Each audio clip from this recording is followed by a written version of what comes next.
nganggur. Oh ya. Kemudian kira-kira berapa jumlah benjolannya tahu nggak? Satu. Oh, yang dirasakan satu, yang diketahui ya. Hilang timbul atau terus-terusan, misalnya kalau pada waktu mens muncul, pas kalau enggak hilang gitu. Hilang timbul. Ini hilang timbul itu bukan berarti pagi ada, sore nggak ada ya, tapi biasanya siklus hormonal pada wanita ya. Jadi ketika menstruasi ada beberapa benjolan yang dia hilang timbul ya, mengikuti menstruasi. Kemudian ada lukanya atau tidak? Tidak ada. Ada cairan yang keluar dari putingnya? Tidak ada. Kalau ada misalnya berarti ditanyakan warnanya apa. Putingnya ada yang terlihat ketarik, mungkin merasa ketarik ke dalam. Retraksi ya. Kalau retraksi jangan bilang retraksi ke pasien nggak paham ya. Tertarik ke dalam. Nggak ada ya.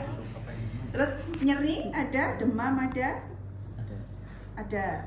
Nyeri atau demam yang mana? Nyeri, ya demamnya nggak ada. Biasanya ini pada kasus-kasus infeksi ya, mastitis, ibu-ibu yang menyusui itu ada yang bengkak sampai nyeri sampai demam ya. Kemudian ada benjolan di tempat lain nggak, di ketiak misalnya, atau di daerah sini di atas tulang apa ini? Selangka apa belikat? Selangka ya. Belikat belakang ya. Selangka di atas tulang selangka atau di daerah dada ada benjolan nggak? Nggak ada. Bagian tulang belakang atau ada keluhan lain seperti batuk, sesak napas, nyeri kepala yang hebat. Ini apa ini? Untuk menanyakan apa ini? Kalau yang ketiak kanan sama suprakalvi itu buat limfonodi. Limfonodi, pembesaran limfonodi ya. Kalau ini yang bawah?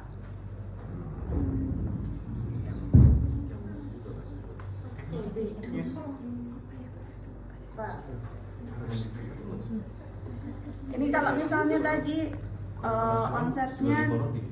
onsetnya 1 bulan, misalnya awalnya sebesar biji jagung, sekarang sudah sebesar telur puyuh atau misalnya 1 bola pingpong. Curiga apa? Curiga keganasan ya. Jadi pembesarannya progresivitasnya secepat apa ya? Kalau dalam 1 bulan atau misalnya ini 2 tahun kok lama ya, berarti antara ini ganas atau tidak. Kalau ada ganas atau tidak, berarti ini pembesaran limfonodi ini juga selain infeksi juga nanti kemungkinan dari keganasan ya. Kalau infeksi kan limfonodinya pasti nyeri, kalau keganasan enggak. Sakit tulang, sesak nafas ini juga kemungkinan apa? Kalau sudah keganasan? Metastasis ya, metastasisnya. Ini makanya ditanyakan di riwayat penyakit sekarang. Kemudian sebelumnya sudah pernah seperti ini? Baru ini. Pernah dioperasi di tempat lain? Enggak. Pernah radiasi, kemoterapi? Enggak ada ya. Jadi riwayat penyakit dahulu ini tidak hanya sekedar menanyakan hipertensi DM pada kasus-kasus mame ya. Jadi yang kaitannya dengan mame ya radiasi, operasi, kemoterapi atau yang lain. Kemudian dari keluarga mungkin ada yang sama nggak? Keluarganya nggak ada. Pernah ada yang punya kanker? Nggak ada ya. Kalau keluarga biasanya riwayat kanker entah di payudara atau di ovari ya, itu masih ada relevansinya. Kalau sosial ekonomi saya rasa asuransi ya. Kemudian ini tadi usianya berapa? 25. Jangan berarti kalau keganasan itu udah 50-an ya, misalnya 50. Dulu waktu mens pertama kali umur berapa, masih ingat nggak? 13 tahun. Kemudian sudah punya anak ini? Sudah. Anak pertama lahir kapan? Usia berapa? Usia 26. Menyusui semua atau? Menyusui. Menyusui. Pakai KP nggak ini? Nggak pakai KP, nggak penggunaan KP. Hamilnya totalnya berapa kali jumlahnya? 5 kali. Ini masih menstruasi atau sudah menopause? Sudah dengan Sudah menopause. Oke, ini faktor resiko ini ditanyakan ini kira-kira hubungannya apa? Kenapa kok menstruasi, melahirkan anak pertama, menyusui?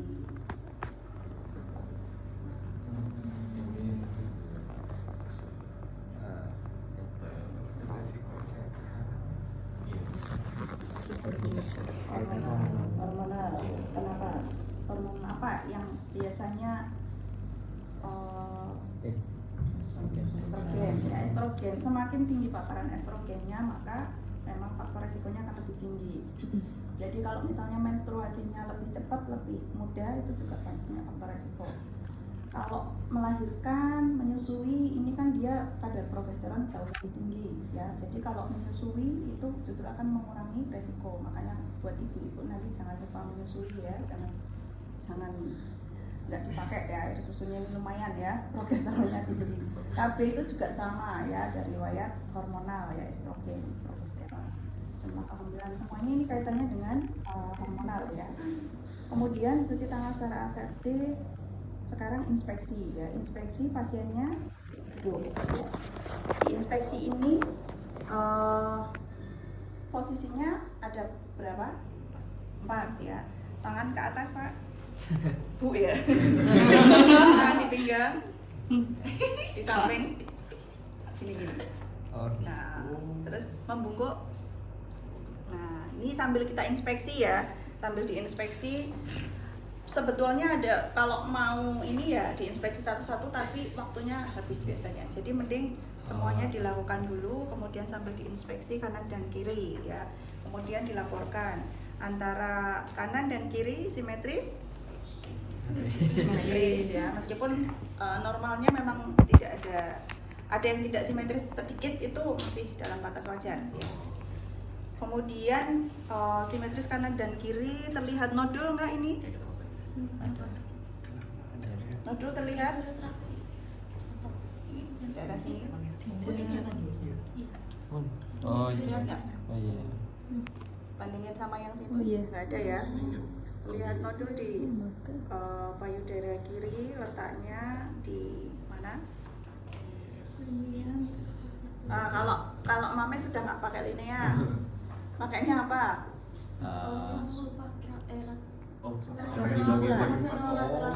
Pakai regio ya, sepuro medial, sepuro lateral, inferior medial. Berarti ini biasanya di perbatasan sepuro lateral dan sepuro medial. Kemudian perubahan warna kulit ada nggak? Tidak ada ya. Luka borok? Nggak ada. Bengkak pada kulit? Ada kayak jeruk. Ya betul. Apa itu namanya? Bahasa Prancis. Bengkak pada kulit itu bukan udem, ya bukan udem bengkak, tapi pada kulitnya ini ada gambaran seperti kulit jeruk, ya mana? Ini ya, di sebelah kiri ya. Namanya bahasanya piu dorang, ya. Piu de oren tulisannya, tapi bacanya piu dorang. Piu dorang. Berarti terlihat ya gambaran kulit jeruk di bagian payudara sebelah kiri. Kemudian nipple discharge itu apa? Keluar cairan ya, nggak ada ya ini ya, tidak didapatkan nipple discharge. Pada waktu mengangkat tangan tadi, coba diangkat tangannya. Nah, ada yang dimpling nggak? Dimpling itu apa? Kayak ada cekungan. Cekungan atau dekok ya. Kalau misalnya ada ini kayak dekok, cekungan, tidak terdapat dimpling. Kemudian tidak ada perubahan warna kulit, tidak terlihat benjolan baik di aksila maupun supraclavicular. Nah ini yang terakhir ini sering terlupa, melakukan manuver pectoralis. Bu, tangannya di pinggang, dikepalkan ini. Nah, dikencangin, terus agak ke depan ya. Nah ini ya, bahasanya apa kalau dege itu?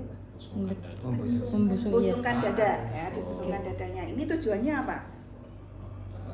Manuver pectoralis apa? Melihat Pectoralis. Relaksasi. Ya, berarti artinya kalau seperti ini musculus pectoralisnya akan berkontraksi, Oh. ya, akan berkontraksi. Ketika dia berkontraksi, kalau ada benjolan atau nodul di sini dia ngikut apa enggak? Ya, kalau ngikut gerak berarti dia terfiksir di muskulusnya. Kalau enggak berarti dia bukan di muskulusnya. Ya ini tujuannya manuver pectoralis ya. Kemudian setelah inspeksi, kalau inspeksi berarti jangan menyampaikan teraba-teraba ya. Kadang-kadang itu ada yang lupa inspeksi kok teraba, kan terlihat ya. Kemudian sekarang palpasi, silahkan tiduran lagi. Ini palpasi posisinya berbaring ya. Tangannya di atas kepala. 2. Nah, ya ini ya. Biasanya kita mulai mana dulu? Yang sehat apa yang sakit? Sehat ya. Berarti yang sebelah kanan ya. Ini memang dimanakin kita yang ini yang ada itu di sebelah kiri ya. Yang sebelah kanan kita palpasi ya. Palpasinya itu kalau di buku kan banyak tekniknya, ada mau apa? Atas bawah, naik turun, mau sirkuler, mau ini ya. Kalau kemarin itu banyak yang cepet-cepetan ya. Kalau bisa dari bagian medial karena kan ini ya apa kayak obat nyamuk. Nah kita harus tahu bahwa di semuanya ini kita palpasi semua. Terus jangan palpasinya jangan begini.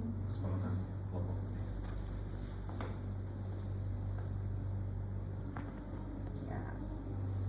Ini dicek dulu semuanya.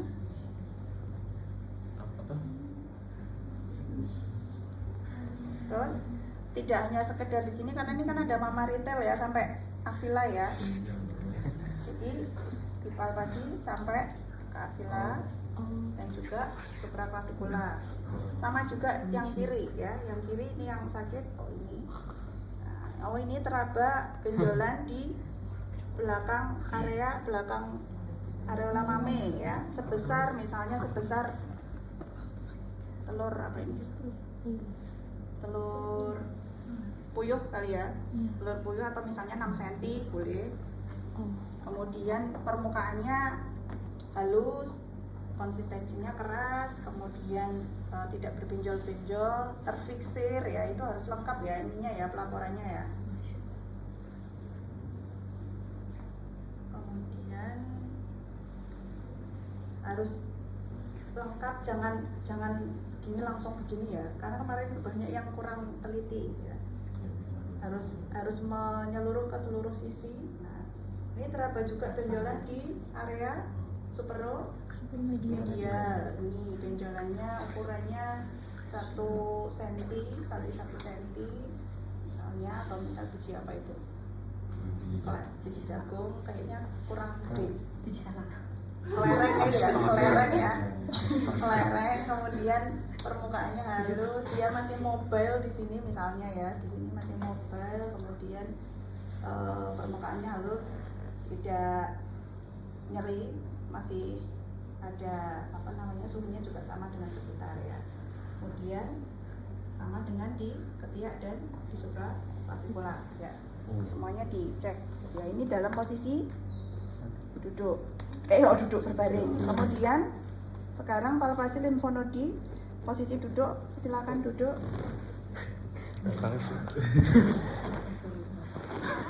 Duduk. Nah, palpasi limfonodi aksila, posisinya seperti ini. Tangan kiri, kalau kita meriksa tangan yang kanan, berarti tangan kanannya pasien dipegang pakai tangan kanan apa tangan kiri? Ada loh di sini. Tangannya nyilang. Hilang. Nih, dalaman 30. Tangan kanan disangga. Tangan kanan. Tangan kiri. Tangan kanan bisa nggak oleh tangan? Tangan pemeriksa kiri, tangan kiri dengan tangan Kiri. kiri. Tangan kanan berarti Meriksa. tangan kanan. Ya, ini tangan kanan. Kemudian kita palpasi. Kemarin ada yang kebalik gini. Nah, jangan kebalik ya, kanan, kiri. Nah, ini dicek beneran ini ya. Ini di sini teraba benjolan sebesar biji jagung boleh kalau yang ini, kemudian jumlahnya 1 ya, kemudian konsistensi keras, terfiksir ya, permukaannya halus ya, harus lengkap ya ininya ya, pelaporan tiap benjolan. Kemudian setelah limfonodi axillaris, supra clavikula madep sana Dari belakang. Oh, ya. Dari belakang mana supraklavikulanya ini? Ini ya kelihatan ya, di sini kayaknya ada gambaran tulangnya. Ya, diperiksa. Harusnya di sini ada. Aman. Mana? ada apa ya? Ada nodulnya. Ada nodulnya ini di sini. Oh, Ya, di sini teraba benjolan di atas supraklavikula, kemudian jumlahnya 1, ukurannya berapa, ini sebesar biji apa, konsistensi keras, terfiksir ya, kemudian permukaannya halus. Sudah ya ini ya. Kemudian cuci tangan. Hasilnya tadi ada benjolan ya Pak, 2 di sini, di belakang sini dan di sini, sama ada benjolan di kaki dan supraklavikula ya Pak, di atas Jadi bahan. sini kiri. Kemudian edukasi sadari ini bukan edukasi untuk sadari secara lengkap, tapi hanya nanti tetap dicek secara berkala di rumah waktu untuk pemeriksaan payudara sendiri ya Bu ya.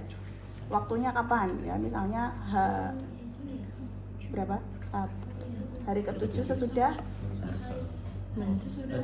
hari pertama menstruasi, bukan setelah selesai menstruasi ya, sesudah hari pertama menstruasi ya, dicek ya. Kemudian prosedurnya nanti bisa dilihat pakai brosur misalnya ya. Nanti kalau misalnya ada benjolan lagi atau ada ini, bisa kembali lagi ke untuk diperiksakan ya. Itu ya ini ya. Ini sebetulnya ya bisa dilakukan semua, cuma waktunya, tantangannya nanti di waktu ya, dan hafalannya. Kemudian tiap kali benjolan, baik di sini itu harus ada lokasinya ya. Tadi ini lokasinya di mana, masing-masing sendiri-sendiri dilaporkan, nggak langsung jadi satu karena lokasinya kan beda, ukurannya juga beda, jumlahnya berapa, konsistensinya keras, lunak, kenyal, mobilitasnya terfiksir atau mobile, kemudian permukaannya berbenjol-benjol atau halus, sensitivitasnya ini nyeri atau enggak, sama enggak dengan suhu sekitarnya. Ini kalau dokter Yarsa harus disebutkan semua. Berarti kalau Karena beliau sudah melakukan sendiri dan 8 menit itu pas. Ya, Pasal kita waktunya 7 menit. 7 menit. 7 menit ya. ya 8 menit sama moving. Iya, itu udah selalu. Sama masuk ya. Berarti Kemarin kalau juga pakai preparat ada ini 8. ada nodulnya dok maksudnya? Semuanya sama. Nodulnya pasti ada di sini, kemudian di sini. Tapi ya, kasusnya tapi nyesuaiin besok aja. ketika ini benar-benar lokasinya dicek beneran ya. Oh ini gini, karena kadang ada yang oh di sini ada benjolan, padahal tuh kelihatan merabanya kayak gini. Jadi tenanan ya. Oh ini loh, ini di sini ini ada benjolan ini. Kemudian di ketiak itu di sini nih. Nah ini supraklavikula itu ini ya, di atas ini nih, ini di sini nih. 3. Ya. Saya ini nggak begitu kerasa di daerah sini. Nah. Jadi nanti sama kok, manaknya sama semua kemarin, yang kelompok kemarin juga sama di situ. Ya tinggal tergantung nanti benjolannya di mana. Kalau pakai Kalau ini melaporkan pakai ini ya. Tantangannya cuma di waktu deh kalau ini. Sama biasanya pelaporan benjolannya itu pada nggak lengkap ya. Agak benjolannya kayak apa?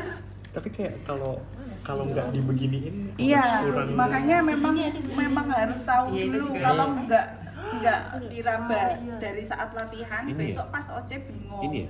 Nggak ada benjolan padahal ada. Iya. Berarti pas latihan nggak megang ya. Dari sini doang tuh kayak nggak gitu kerasa gitu. Gimana ya? Permisi Ibu. Kalau dipencet kenceng baru kerasa. Kan kalau gitu. besok kan nggak pakai manusia ya, pakai manekin mah itu masih bisa diraba. Yang penting sudah paham manekinnya lokasinya di mana ya. Ini kan soalnya supraklavikula pun kadang-kadang ini ya, ini kan klavikulanya di sini nih. Ini kadang di tengah-tengah sini ada yang di sini, Gede banget. ada yang di sini. Yang iya bener sih kayak Emang di sini nggak ada? Oh iya di sini nggak ada. Iya, Oh iya sebiji salak dipencet, sih. saya lupa. Sebiji salak. Emang ya? Iya, Pencet ya. sebiji Oh iya, salak. jelas. Tadi Agak sesudah lonceng juga itu. saya lupa Jadi di satu. mana? Sesudah palpasi dua Oh. Dua di Sabar, Nah, sabar. dua di situ. Lanjut nanti lagi. Tadi saya lupa, saya mau melakukan di akhir habis palpasi kok ini. jadi Sudah tulis palpasi begini, ini di pencet untuk melihat nipple discharge. Ini juga sama sesudah palpasi, ini di Yes. Nipple pencet, discharge. ya. Biasanya sih kalau misalnya ada ini ada yang bisa diurut ya, diurut kemudian di pencet. Jangan dari sini ya. Jangan dari sini nih. Kemarin ada yang dari sini. Cukup di daerah sini. Ya. Di area ya. Dok, mau tanya dok, kalau di video yang di folder SL itu dia itu apa ya, yang buat nipple discharge-nya kayak gini doang dok. Yang lebih disarankan tuh yang kayak gini atau yang kayak gini ya dok?